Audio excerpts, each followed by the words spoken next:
Everyone, আপনারা সবাইকে কেমন আছেন? আশা করি আল্লাহর অশেষ রহমতে খুব ভালো আছেন। আমিও আপনাদের দোয়া আলহামদুলিল্লাহ ভালো আছি। তো আজকের রেসিপি বাঁশপাতা চাপা শুটকি দিয়ে মিষ্টি কুমড়ার শাক রান্না। এই মিষ্টি কুমড়া শাকটা রান্না আমরা যারা শুটকি পছন্দ করি তারা কিন্তু এটা টেস্টটা জানি, অনেক টেস্টি হয়।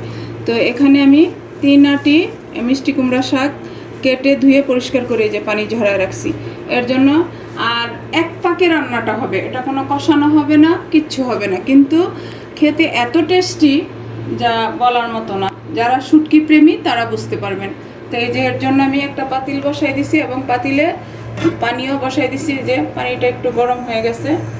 তো এখন এই পর্যায়ে আমি এই যে এখানে দেখেন 10টা বাঁশপাতা চাপা শুটকি, এটাকেও ধুয়ে পরিষ্কার করে রাখছি। এখন এটা আমি প্রথমে এখানে দিয়ে দিব। এর কারণ হলো কাঁটাটা আমি এখান থেকে উঠাই নিব, আর শাকটা আমি কাঁটাটা উঠানোর পরে দিব। কিন্তু এখানে আমি এখন মশলা দিয়ে দিব। স্বাদ মতো লবণটা দিয়ে দিলাম, আর 1 চামচ দিব হলুদ গুঁড়া, 1 চামচ দিব মরিচ গুঁড়া। আর ঝাল তো যার যার টেস্ট অনুযায়ী দিবেন, কেউ একটু ঝাল বেশি খান, কেউ একটু কম খান, আর শুটকিতে একটু ঝাল বেশি দেওয়া হয়। আর 1 চামচ দিব ধনে গুঁড়া, এখানে কিন্তু জিরা গুঁড়া যাবে না। আর 1 চামচ দিব আমি রসুন পেস্ট, এই যে দিয়ে দিলাম। দিয়ে এখন এটা বলক আসা পর্যন্ত আমি অপেক্ষা করব। এই যে বলক চলে আসছে, আর এই যে দেখেন মাছের কাঁটাগুলি বের হয়ে আসছে। এখন এই যে আমি উঠায়া এগুলো ফেলে দিব। এই জন্যই কিন্তু আমি একসাথে শাকটা দিলাম না। এই যে এখন কাঁটাটা উঠায়া তারপর আমি বাকি মশলাও আছে এখানে, পেঁয়াজ রসুন এগুলো তো বাকি আছে, তেল আর সবজিটা দিব। এই যে দেখেন আমি শুটকির কাঁটাগুলি উঠাই নিলাম। এখন এই পর্যায়ে দিব আমি একটা পেঁয়াজ কুচি দিয়ে দিলাম, আর 2 চামচ দিব তেল, এই যে দিয়ে দিলাম। দিয়ে আবার এটাকে আরেকটু বলক নিয়ে আসবো। আর এই শুটকি রান্নাটা যদি একটু ভালো লাগে বা কেউ পছন্দ করেন তাহলে কিন্তু আমাকে কমেন্টসে অবশ্যই জানাবেন। আর আমার চ্যানেলটাকে লাইক শেয়ার কমেন্টস করবেন, আমার পাশেই থাকবেন প্লিজ আমার ভাই বোনেরা। আর এই রান্নাটা কিন্তু সিলেটবাসীর একদম বিখ্যাত একটা রান্না। এখানে আমাদের একটা সিলেটের ভাবি আছে, উনি আমাদেরকে খাওয়ায় এই রান্নাটা করে। তো এখন সেই থেকে আমাদেরও প্রিয় হয়ে গেছে। তো এরকমই যারা শুটকি পছন্দ না করেন তারা আমার এই রেসিপিটা ফলো করে একবার বানান, হয়তো বা আপনাদেরও পছন্দ হয়ে যেতে পারে, তাই না? এই যে এই পর্যায়ে আমি শাকগুলো দিয়ে দিব। আর এই মিষ্টি কুমড়া শাক বা লাউ শাক এখানে পাওয়া মানেই সোনাই সোহাগা। আমরা পেলেই এইসব রান্নাগুলি করেই খাই, কারণ এগুলি তো পাওয়া যায় না, হঠাৎ হঠাৎ পাওয়া যায়। তো এটার লোভ তো আর সামলানো যায় না। এটাকে আমি ঢাকবো, ঢেকে এটাকে আমি রান্না করব। আর চুলাটা কিন্তু হাই ফ্লেমেই আছে। যে কোনো শাক রান্নাতে চুলা হাই ফ্লেমে রাখলে শাকের কালারটা মানে একটু হলেও গ্রিন থাকে। এই যে আমি আসলাম, দেখেন মাশাআল্লাহ মাশাআল্লাহ এত সুন্দর গ্রান আসতেছে। যারা শুটকি প্রেমী তারা তো এই শুটকির গ্রানটা কেমন আসে অবশ্যই বুঝতে পারতেছেন।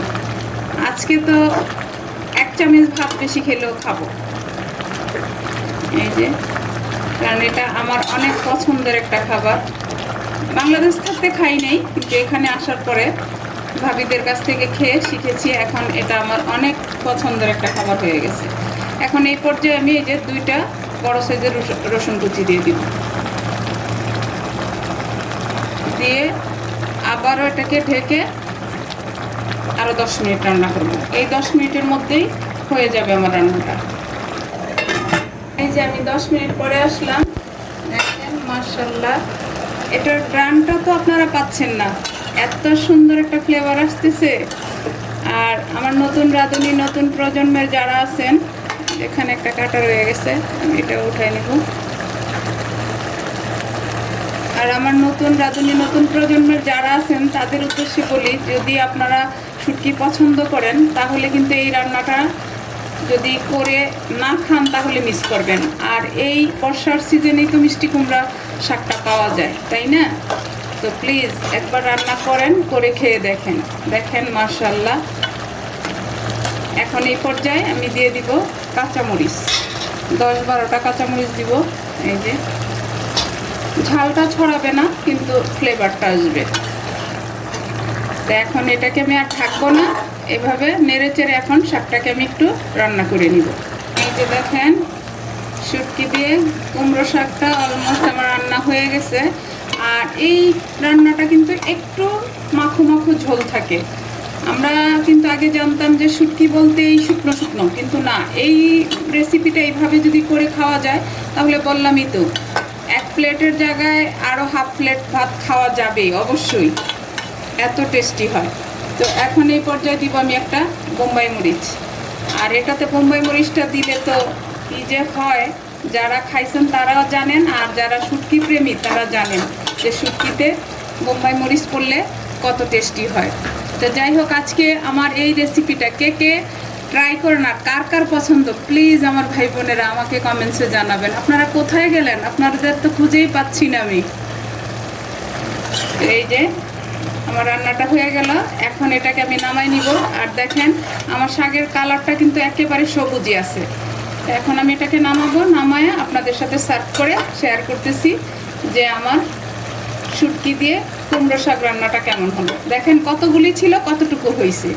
আর শাকটা খুবই ভালো পড়ছে, মানে কিছু কিছু শাক আছে কিন্তু সিদ্ধ হয় না, আর এই শাকটা এই ডগাগুলো একেবারে সিদ্ধ হয়ে গেছে, শাকটাও সিদ্ধ হয়ে গেছে। এই যে দেখেন আমার প্রিয় ভাই বোনেরা, আজকে আমার বাঁশপাতা চাপা শুটকি দিয়ে মিষ্টি কুমড়ার শাকটা রান্না করা হয়ে গেল। আর রান্না করা হয়েছে ঠিক আছে, এখন যখন সার্ভ করতেছি তখন ইচ্ছে করতেছে আগে খেয়ে নিই। আমার মেয়ে বলতেছে আম্মু আগে খেয়ে নাও। তো চিন্তা করলাম না, আগে যদি খাইতে যাই পরে কম খাওয়া হবে, এই জন্যে আপনাদের সাথে প্রথমে শেয়ার করি, তারপর খাবো, তাই না? তো কার কার পছন্দ আমাকে কিন্তু অবশ্যই জানাবেন, আমি কিন্তু আপনাদের কাছে বারবার অনুরোধ করতেছি। আর এই শাকে যদি এরকম একটা বোম্বাই মরিচ থাকে তাহলে আর কি চাই আমার প্রিয় ভাই বোনেরা। প্রবাসে যেই ভাই বোনেরা আছে বা যারাই আছে না কেন, তাদের কাছে কিন্তু ভালো মন্দ খাওয়া মানেই শুটকি শাক এসব, এটা কিন্তু আমাদের অনেক প্রিয় খাবার। তো যাই হোক, আজকে আমার বাঁশপাতা চাপা শুটকি দিয়ে মিষ্টি কুমড়া শাক রান্না শেষ হয়ে গেল। আমি আপনাদের কাছ থেকে বিদায় নিব, আবার নতুন কোনো রেসিপি নিয়ে আসব। আল্লাহ হাফেজ।